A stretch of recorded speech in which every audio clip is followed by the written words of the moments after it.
Hi, folks. For the next section, we're going to be taking a little bit deeper look at General Motors. Again, I hope you realize and appreciate that this is not a course on the history of the automobile, in the United States or in the world. But amazingly enough people have studied this to find out that the automobile and all the industries that surround it, it was sort of the first reason why we needed to have all these collaboration techniques. As we saw with Henry Ford and having people work at the Rouge plant, there's a very finite question. The question was, how do you get 80,000 people to show up at the correct time and do the correct steps to build a car? Albeit they were building just one car, the Model T, and then later on the Model A, they were all building the same car. As we know, systems wise, there's lots and lots of parts to a car. So you need the foundry folks to make the steel, and you need the mechanics to assemble the engine, and the designers to originally design what the car needs to look like. Um, but the question is, how do we convince everybody to work together? And we saw before that Henry Ford did so by through coercion. He would hire ex-boxers and street thugs and have them say do exactly what you needed to do. And we noticed pretty quickly that that's not properly the way to get things done, at least for any length of time. We saw that design was definitely needed after we went ahead and made a certain number of Model Ts and saturated the market. Everybody had a car. The question was, why do I need a second car, or why should I buy a new car? Now, my Model T is a little old, but all I'm going to do is just get a newer Model T. We saw with his son Edsel being more of a designer, that perhaps design was a better way to go. So when Ford closed down the Rouge plant for 6 months and redesigned the plant to make the new design of the car, the Model A, we sort of saw the initial marriage between the science of being a mechanical engineer, and the designer in his son Edsel, marrying those things. Definitely something we celebrate inside ISBIT, where we try to get the sciencey stuff with the artsy stuff, and realize that through collaboration with the designers and the scientists, we can get all kinds of innovation going. We just saw briefly with 3M, GM, General Motors. We Saw Alfred Sloan.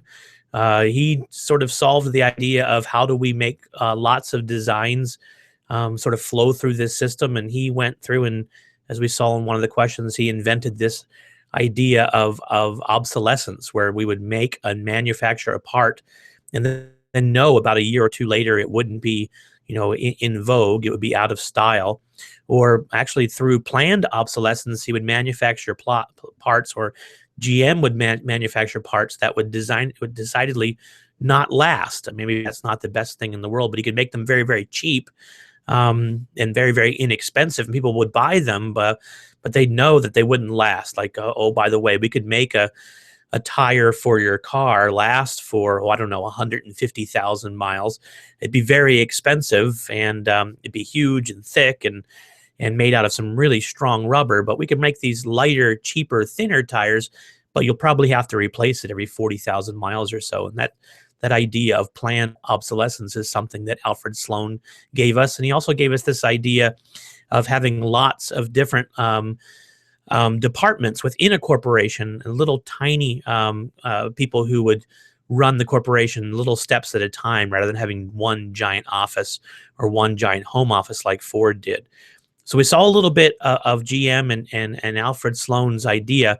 What I'd like to do is take a look at a longer documentary from ABC News on the rise and fall of GM. It talks about Alfred Sloan and his chief designer, Haley Earl. Haley Earl was not related to Alfred Sloan. He was an employee, but their partnership, if you will, within the company really cemented General Motors as being the #1 car company for several decades.